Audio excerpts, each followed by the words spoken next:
네, 안녕하십니까. 4주차 3강 시작하도록 하겠습니다. 네, 잘 쉬었어요? 네.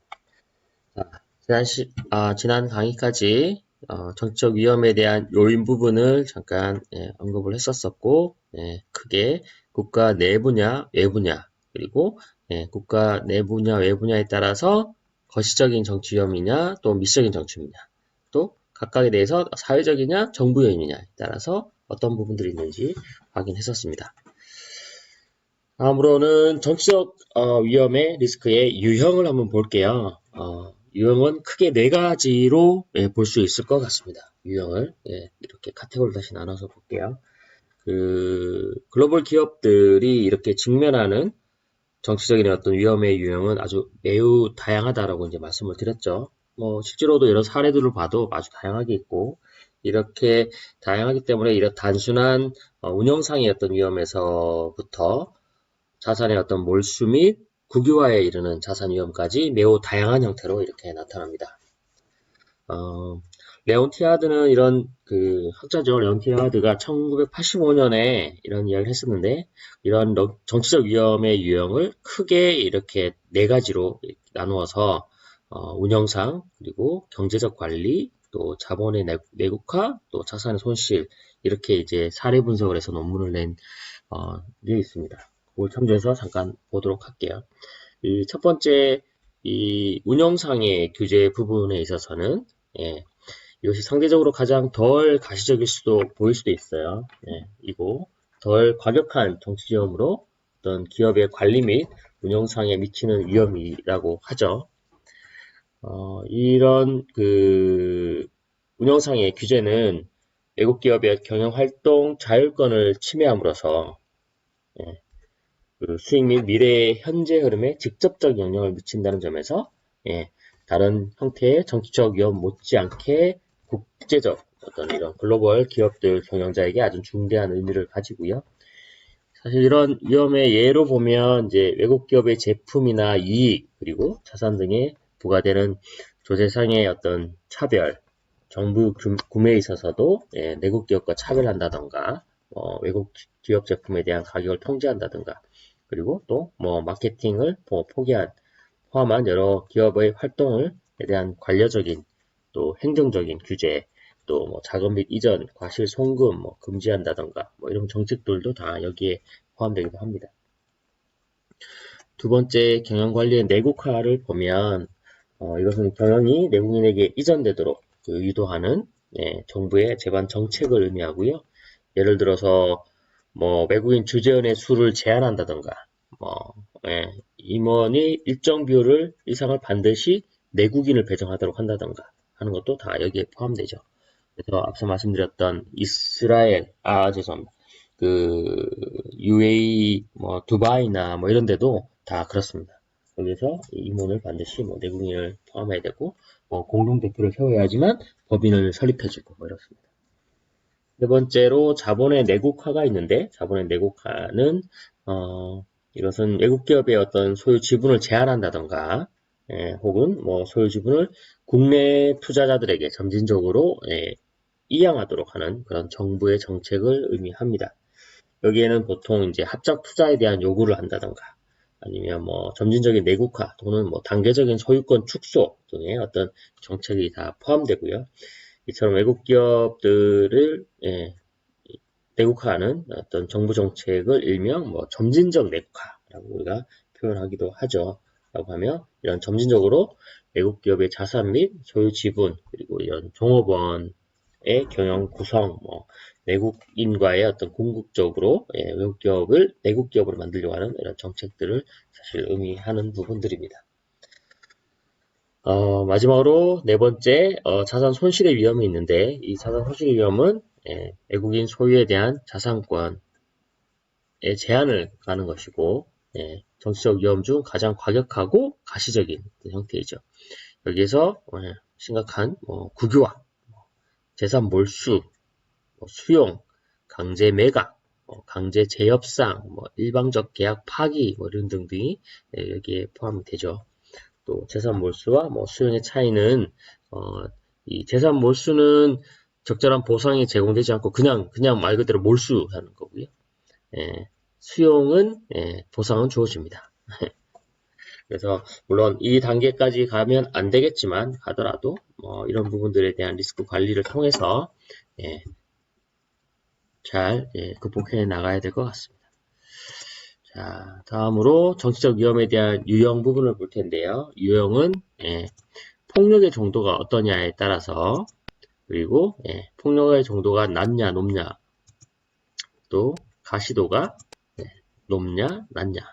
원래 여기 이렇게 뒤집히면 좋은데 제가 만들고 난 다음에 생각이 나서 다시 만들려니까 없는 만나서 진행하겠습니다. 원래는 여기가 낮냐 높냐 낮냐 높냐 이렇게 이제 표현하는 게 아닌데 이번에는 이렇게 한번 보시죠. 논문 쓸 때는 보통 이렇게 봅니다. 제가 좀 논문을 쓰다 보니 논문에 많이 포커싱 되어 있는 것 같습니다. 자, 그러면 폭력의 정도가 낮고 가시도가 낮은 게 그죠? 정부의 규제죠. 이거는 그냥 비일비재하고 항상 있다고 봐야죠. 정부의 규제 없이 어떤 나라에서 뭘 한다면 무정부주의라서 오히려 더 사업이나 창업하기엔 더 힘들 수도 있어요. 그래서 정치적 리스크 위험 중에 이런 정부의 규제 조치는 그냥 있다, 의뢰이 있다는 정도로 볼 수 있겠죠. 조금 더 이제 폭력의 정도가 심해지는 게 경영의 현지화. 앞서 말했던 것처럼 이 나라의 어떤 인력을 어느 정도 고용하라든지 임원의 어떤 일정 비율을 차지하라든지 반드시 공동대표를 세우라든지 이런 부분들이 있겠죠. 그리고 가시도가 점점 커지는 게 또 자본의 현지화 등이 있겠죠. 자본을 현지화시키는 방법. 그 다음이 가시도가 제일 높은 게 바로 자산에 대한 손실이 발생하는 거죠. 그리고 각각에 대해서 보면 폭력의 정도가 정부 규제 조치가 조세 차별이나 정부의 차별, 과도한 행정, 일본이 좀 이렇습니다. 과도한 행정 절차가 있고, 설득에 대한 의한 현지화, 또 자본부서에 대한 송금 규제, 보상에 대한 국유화 이런 부분들이 속하고요. 자본에 대한 송금 규제 부분들은 특히 공산주의, 또 민주주의에서도 인도네시아 이런 데도 그 US 달러를 바로 이제 인도네시아에서 한국으로 송금할 수 없대요. 그러니까 제가 그 인도네시아의 LED 가로등을 정부와 이야기를 해서 에스코 사업이라고 에너지 세이빙 컴퍼니라고 하는 에스코 사업을 한번 했었어요. 그래서 그걸 기획을 했었었는데 그 기획을 함에 있어서 다 협상을 했어요. 그래서 ROI는 언제까지 나오고 우리가 에스코 사업이 뭐냐면 투자를 우리가 다 돈을 내고 하고 그러니까 LED 가로등과 태양광을 다 설치하고 기존의 가로등이 가로등 하나당 보통 한 300에서 600W짜리 메탈 할라이드나 나트륨 등을 쓰거든요. 그래서 그 600W를 150W짜리로 낮추면 600만에서 150 하면 450W를 줄이는 거잖아요. 그러면 그 450W만큼의 그 전기세를 절감하잖아요. 그 절감하는 거를 그 정부한테도 일부 페이백을 해주고 나머지를 우리가 가져오는 거죠. 그러면 처음 투자를 예를 들어서 LED 등과 태양광을 한 대당 엄청 비싸긴 하지만 투자를 하더라도 매달 그러니까 세이브하는 그러니까 절약하는 전기세만큼을 계속 가져와다 보면 언젠가는 그 BEP가 그러니까 달성할 거잖아요. 투자 대비 그러니까 투자한 거에 대한 수익이 딱 이븐 포인트가 될 때를 우리가 이제 브레이크 이븐 포인트로 해서 BEP라고 하는데 그 BEP 달성된 나오고 난 다음부터는 이제 수익이 발생하겠죠. 그래서 리턴 오브 인베스트먼트라고 해서 내가 투자한 거에 대한 이런 수익, 리턴하는 것들을 이제 확인하는 건데 그거를 해보니까 한 2년 24개월에서 25개월 정도 나오더라고요.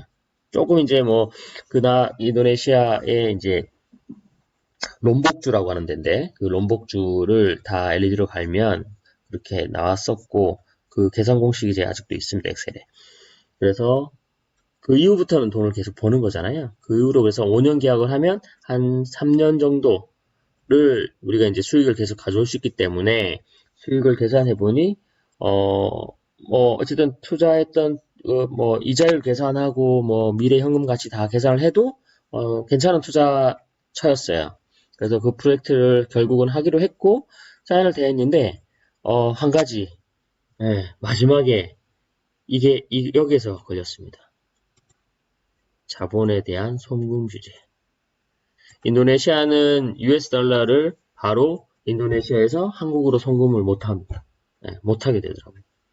그래서 엄청 공을 들여서 뭐 현지 답사도 가고 정부 관료랑 미팅도 하고 뭐 엄청 많이 했었었는데 결국 뭐 효성 캐피탈 통해서 프로젝트 파이낸싱까지 다 받아서 뭐 몇백억까지 다 했고 임원 다 설득 다 해놨는데 결국 이거 하나 확인 못해서 부러졌던.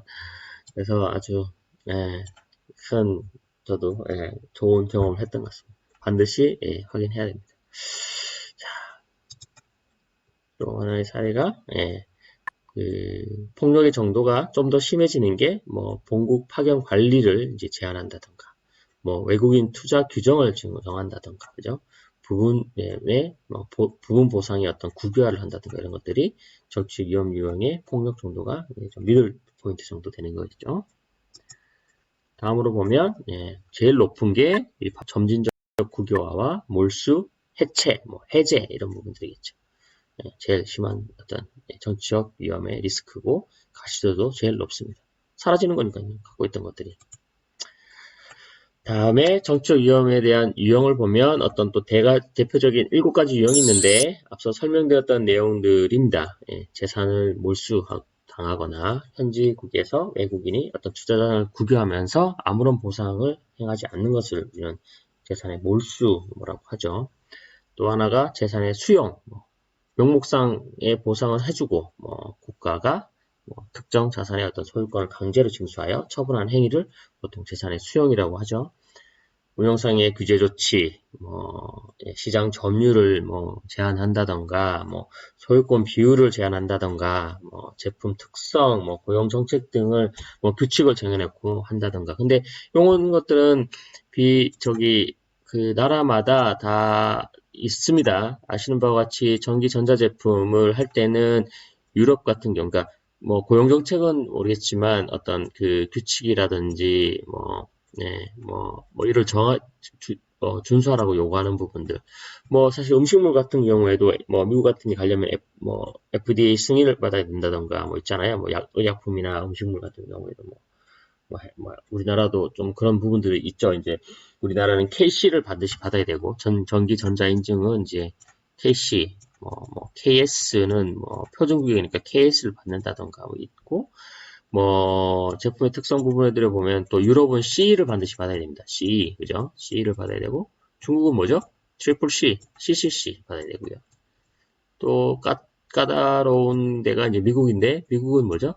UL을 받아야 된다. 전기 전자 인증 중에 UL이 있습니다. UL을 받아야 되고 이런 여러 가지 등등의 어떤 자국에서 스스로의 어떤 가지고 있는 이런 규칙을 정해놓고 해외 기업들 또 수출하려는 기업들은 반드시 거기에다 지켜라 라고 하는 그런 부분들이 있고요.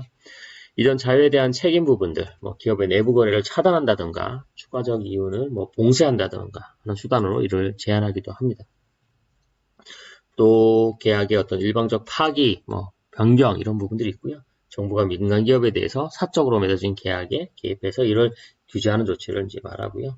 이런 하게 되면 그 다음에 이제 투자는 이어지지 않게 되죠. 그래서 정부도 사실 조심스럽게 접근하긴 합니다. 그러니까 실익을 잘 따져서 많이 접근하죠. 또 현직의 어떤 차별 정책, 현지 정부가 조세상의 차별을 과세한다던가, 대형 프로젝트에 하청업체로만 참여시킨다던가, 저희도 그런 경우를 많이 당합니다. 인도에 갔을 때도 그렇고, 우리가 미국에다가 우리 철강 피구가 이제 매출을 위해서 상당히 큰 철강 피지가 많은 역할을 하는데요. 효성의 철강을 우리는 아니죠. 제가 나왔으니까. 철강을 생산하진 않지만 국내에 있는 철강을 해외에 많이 수출합니다. 근데 이제 엄청난 큰 단위이다 보니까 철강 피지에서 다루는 금액이 조 단위에 가까운데 어쨌든 포스코나 현대나 국내에 있는 철강을 수출을 하는데 미국에 이렇게 하다 보면 꼭 하면 그냥 덤핑 과세 매기고 합니다. 덤핑도 아닌데 그런 이슈들이 비일비재해요. 그러니까 어떤 프로젝트 하는 데 있어서의 우리가 다 실제로는 하지만 그 현지에 있는 업체를 앞단에 세우고 그 뒤에서 이제 하라고 한다던가 정보공사를 뭐 이렇게 수사하게 하는 그런 일도 아주 비일비재합니다.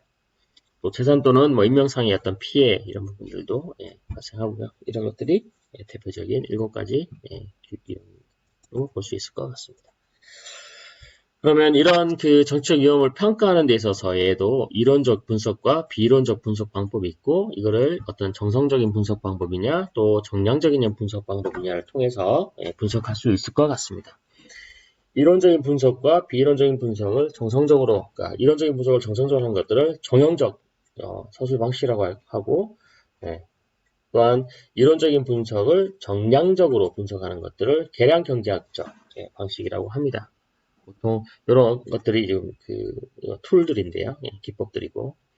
또 비이론적인 분석을 정성적으로 분석하는 부분들을 어떤 자유 서술 방식, 뭐 체크리스트, 이제 비이론적이기 때문에 스스로 어떤 그 정성적으로 이런 뭐 자율로 서술한다던가, 그래서 현지 답사를 하거나 창업을 하거나 현지 조사를 할 때 이런 식으로 처음에는 자유 서술 방식으로 하죠. 또 체크리스트라고 해서 미리 사전 조사나 이런 그 정책 위험에 대한 제가 앞서 말했던 대표적인 부분들에 대한 리스크가 있는지 없는지를 리스트를 만들어서 그거를 이제 체크하는 부분들. 또 현지 방문 조사법. 또 뭐 고문제도, 뭐 톨치하는 게 아니고요. 고문제도라고 하면 고문을 둔다라고 하는 거죠. 이해하시죠? 델파이 분석. 이것도 가장 많이 쓰이는 반석입니다. 뭐 보통 FGR에서 포커스 그룹 인터뷰. 그래서 어떤 해당하는 사람들 또 그쪽에 있는 전문가들을 만나서 계속 지속적으로 뭐 탐색적으로 인터뷰하고 그 인터뷰했던 결과를 다시 묻고 또 다시 묻고 하는 그런 방법들을 이제 델파이 분석이라고 하고요. 이 전문가에 대한 견해를 듣는 뭐 이것도 이제 고문 제도의 또 조금 더 범위가 넓은 그런 부분들이겠죠. 마지막으로 이 정량적 분석과 비론적 분석은 이제 동전 던지기, 코인 플랍, 이게 이제 복골복이라는 거죠. 그것도 하나의 평가 방법이라고 합니다. 모아이몬도 그가요? 모아이몬도인가? 아니, 뭐 동전 앞뒷면처럼 그러니까 모른다는 거죠. 어떻게 될지. 확률 게임이 거고. 그렇습니다. 이 중에 위험을 평가하는 방법들이 뭐 해외 시장의 정책 위험을 예측하고 평가하는 이런 방법들이고 앞서 말씀드렸던 것처럼 현지 조사 이런 현지 조사 방법은 문헌 조사를 통해서 예비적으로 먼저 수행을 하고요. 또 고문, 뭐 올드엔드라고 해서 그 해외 시장의 전문적 지식과 경험을 갖고 있는 외부 전문가를 활용하는 부분들입니다. 또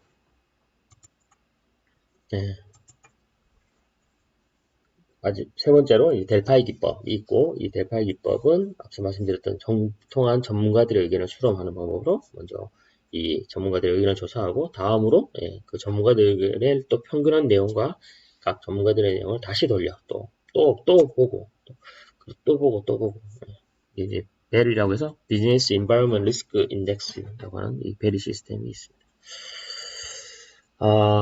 여기서 뭐 논문에 많이 나와요. 여러분들이 대학원에 오셨잖아요. 그래서 석사 학위 논문을 지금 쓰실 분도 계시고 아마 안 쓰실 분도 계실 텐데 그건 이제 본인의 여지에 따라서 다르고요. 논문을 쓰실 분들은 이런 뭐 델파이 기법이나 어떤 뭐 통계를 돌려서 하는 실증 분석이나 앞서 제가 이제 말씀드렸던 이런 리스크 뭐에 대한 유형 이런 것들도 다 보면 사례들을 딱 조사해서 나름 정리를 해도 논문이 됩니다. 그걸 이제 사례 분석이라고 하는데 그 레온티아드의 어떤 사례 분석으로 해서 정치적 위험에 대한 유형도 정의가 된 거예요. 그처럼 뭐 델파이 기법을 하이라이트 한 이유가 델파이 기법에 대해서 어떻게 하는지 한번 잠깐 소개를 드릴까 합니다. 이게 바로 이제 델파이 기법에 대한 내용인데 뭐 정의는 앞서 말씀드렸던 것처럼 여러 번에 대해 이런 반복, 그러니까 불특정 다수한테 의견을 받는 게 아니라 그 해당하는 분야의 전문가들에 대한 의견을 수립한다라는 그런 부분들이고 이게 원래는 1964년도, 그러니까 상당히 오래됐죠. 네, 미국의 랜드 연구소에서 개발된 부분이고요. 이런 IT, 또 연구개발, 교육, 군사 이런 데 활용되고 있습니다. 근데 이제 요즘 들어서는 4차 산업혁명이라 그래서 이 미래에 대한 기술이 성공할 건지 말 건지 왜냐하면 지금 당장은 거기에 대한 정량적인 값들을 조사해도 안 나오니까 그런 부분들은 그 해당 전문가들한테 미래에 대한 예측 부분들을 물어봐서 그 기술에 투자를 할지 말지를 결정할 때 이 델파이 기법을 많이 씁니다. 그래서 이런 주요 특징은 뭐 어떤 문제에 대해서 전문가들 의견, 반드시 전문가여야 됩니다. 그 분이 전문가가 아니면 이 델파이 기법에 대한 의견이 예, 성립되기 힘들어요. 그래서 그 델파이 기법을 할 때는 이 전문가 섭외가 가장 키포인트인 것 같아요. 예, 예. 그래서 어쨌든 전문가를 섭외하고 그 전문가의 뭐 견해를 유도하고 종합적으로 판단 하는 이런 절차를 할 수 있고요. 두 사람의 의견이 한 사람의 의견보다 정확하다. 이 집단지성이라고 우리가 흔히들 이야기를 하는데 이런 계량적 객관의 원리와 다수의 판단이 또 소수의 판단보다는 정확하다. 이런 민주적 의사결정 원리를 논리를 두고 있는 게 이 델파이 기법의 기본적인 의견이죠. 그래서 직접 뭐 만나면 가장 좋겠지만 직접 만나지 않더라도 뭐 우편이나 뭐 메일이나 뭐 여러 통신 수단으로도 그 의견을 도출할 수 있죠. 요즘 논문도 뭐 구글 논문 뭐 이렇게 뭐 설문조사 이런 방법을 통해서 사람들의 의견도 많이 수렴해서 논문이나 이런 것도 쓸 수 있는 것 같습니다. 수행 절차에 마찬가지 표의 계획을 하고 특정 대상에 대한 전제 조건을 확인하고 이거 제일 중요하죠. 전문가 섭외 그리고 역할 배정 그리고 전문가 각자의 경험과 지식에 기반해서 산정하고 합의 도출해서 또 정리 기록하고 산정치 결정해서 전제 조건을 정리하는 이런 부분들이 델파이 기법의 방법입니다. 아셨죠? 네, 다음으로 이 앞서 말씀드렸던 배리에 사용되는 변수와 가중치인데요. 이 배리에 대한 설명을 말씀드렸던 것처럼 이 배리가 이런 가중치를 두고 각 나라의 어떤 리스크를 계산하고 평가하는 그런 방법들입니다. 그래서 정치적 안정성이 얼마나 있느냐 없느냐. 그래서 가중치가 제일 높은 게 사실 이거예요. 정치적 안정성. 그래서 미얀마가 사실 아직 미지의 땅이고 투자의 어떤 포텐셜 잠재력이 되게 높은데도 불구하고 그래서 돈을 많이 들고 이제 뭐 일본이든 뭐 이런 그 투자자들이 많이 들어가는데 아직도 판단을 잘 못하는 이유 중에 하나가 요 바로 정치적 리스크 때문이죠. political stability. 정치적으로만 안정이 되어 있으면 괜찮은 그런 나라들이 상당히 많죠. 이란도 그렇고요. 아직도. 네. 그리고 외국인에 대한 투자에 대한 태도, 또 국유화라든지 그죠?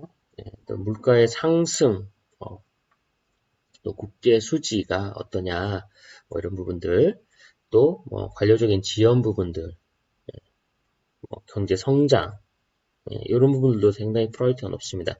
경제적 성장이 앞으로 이 그로스가 어떻게 곡선이 있는지도 경제 예측 지수가 다 나오니까 그걸 보고 판단하게 되고요. 또 통화의 태연성, 그러니까 얼만큼 그 나라의 돈을 잘 이렇게 환전이 가능하냐, 그런 것들도 중요하고요. 그 다음에 농업 생산성, 이거는 생산 3대 요건에 해당하는 거니까 중요하게 또 보고요. 또 전문적 지원, 통신 수송, 내국인의 경영진, 단기 신용, 장기 자본 이런 전체적인 부분들에 대한 가중치를 두고 여기서 배리해서 측정을 해서 각 나라별로 둡니다. 이따가 다시 보여드리도록 하겠습니다.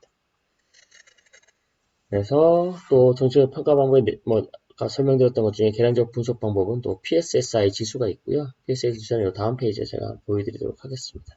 또 정책 위험에 대한 것들을 변수로 설정해서 정책 위험과의 관계를 회귀 분석 모델로 하는 계량적 평가 방법이 있습니다. 이거는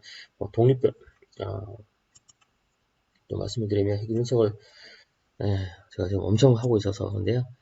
독립 변수들을 가지고 예를 들면 어떤 것들이 있을까요? 제가 주로 많이 예를 들은 게 커피숍 우리 커피 좋아하잖아요. 그 커피숍의 청결도가 매출에 영향을 미칠까요? 안 미칠까요? 우리 미친다고 보잖아요. 그래서 실제로 그걸 조사해 보는 거예요. 청결도를 해서 선물 쭉 돌렸을 때 청결도가 예를 들어서 5점 척도 또는 7점 척도로 이렇게 문항을 만들고 커피숍의 청결도가 매출에 영향을 그러니까 이렇게 직접적으로 설문 문항을 쓰지는 않습니다. 예를 들면 당신의 커피숍을 갔을 때 예를 들면 직원의 친절하였습니까? 예를 들면 5번부터 1번에서 5 찍고 이렇게 하고 난 다음에 이걸 가지고 이제 이런 친절도 커피숍의 친절도 또는 커피숍의 청결도 커피의 향과 맛 이런 것들이 실제로 매출에 영향을 미치는지 안 미치는지에 대한 요거를 이제 독립 변수라고 하고 종속 변수라고 해서 이 독립 변수들이 종속 변수한테 영향을 미치는지에 대한 인과관계를 보는 겁니다. 그래서 이제 회귀 분석을 하면 결과값이 나와요. 뭐 유의 확률이라고 해서 유의 확률 0.000 그러니까 예를 들어서 커피숍의 맛과 향이 예측에 영향을 미칠 것이다. 당연히 미치겠죠. 네. 예를 들면 또 애매한 것도 있을 거 아니에요. 커피숍의 상권의 위치가 커피숍의 어떤 매출에 영향을 미친다, 안 미친다. 이런 것들도 사실 동표서로 해서 측정해 볼 수 있잖아요. 그러니까 이런 것들을 해서 하면 유효확률이 얼마냐, 그리고 그 유효확률에 따라서 나오는 값들이 어떠냐. 그 값들이 그러면 그 유효확률이 이만큼 유효하다라는 거니까 기무가설이 성립된다. 이런 식으로 이제 가설을 설정하고 그거를 이렇게 실증 분석하는 것들을 보통 우리 회귀 분석 모델이라고 합니다. 이렇게 해서 예측하는 계량적인 어떤 평가 방법도 있고요. 이제 한계점은 주관적인 판단이나 비계량된 변수를 반영하지 못하고 자료 확보하는 데 어려움이 있다라는 설문을 돌리고 해야 되는 또 이 설문 통계를 돌리려면 적어도 한 100개 이상은 받아야 되거든요. 왜냐하면 이게 제대로 회계식이 돌려면 45개 이상은 돼야 되더라고요. 어쨌든 그런 부분들이 존재합니다. 그래서 결론적으로 이런 그 해외 시장의 어떤 정치적 위험을 예측하기 위해서는 위에 설명한 이런 질적 분석과 계량적 분석을 사용하고 보완적으로 종합적으로 이렇게 사용해서 평가해야 됩니다. 저 또한 이제 해외 시장에 처음에 진출하거나 할 때 이런 그 평가 방법이나 리스크 체크, 앞서 말했던 문화적인 부분들, 경제적인 부분들, 정치적인 부분들에 대한 리스크나 체크리스트를 만들어서 다 체크하고 그걸 보고 형태로 만들어서 상부에 기한하고 그래서 이렇게 후미가 나면 진행하는 그런 방법들을 1년에 했었죠. 했었던 것 같습니다. 그래서 조금 전에 설명드렸던 요 PSI 지수도 있습니다. 그래서 보면 사회적 경제 지수에 민족주의적 분파가 있냐 없냐, 그리고 1인당 국민 소득률이 얼마나 되냐 지수, 그리고 1인당 에너지 소비량, 공공 불안, 폭등 시위, 정부 위기, 또 내부적 폭력, 무장 공격, 암살, 쿠데타, 게릴라, 공동 통치 이런 부분들에 대해서 독립 변수로 두고 대표적인 그룹핑을 해서 이걸 가지고 이렇게 하는 이게 바로 이제 이 찰리스 케네디라고 하는 사람이 1987년에 요런 변수들을 가지고 회귀 분석으로 분석을 한 거예요. 그래서 이 PSI 지수라는 걸 이 사람이 만든 거죠. 그렇습니다. 이번 주차에 그 강의가 정치적 위험 부분들이 제가 사설을 많이 넣어서 그런가, 진도를 많이 못 나갔는데, 어쨌든, 시간이 다 되어서, 다음 주차에 정치적인 어떤 요 부분들을 제가 그 강의를 드리도록 하고요. 그래서 강의는 마치도록 하고,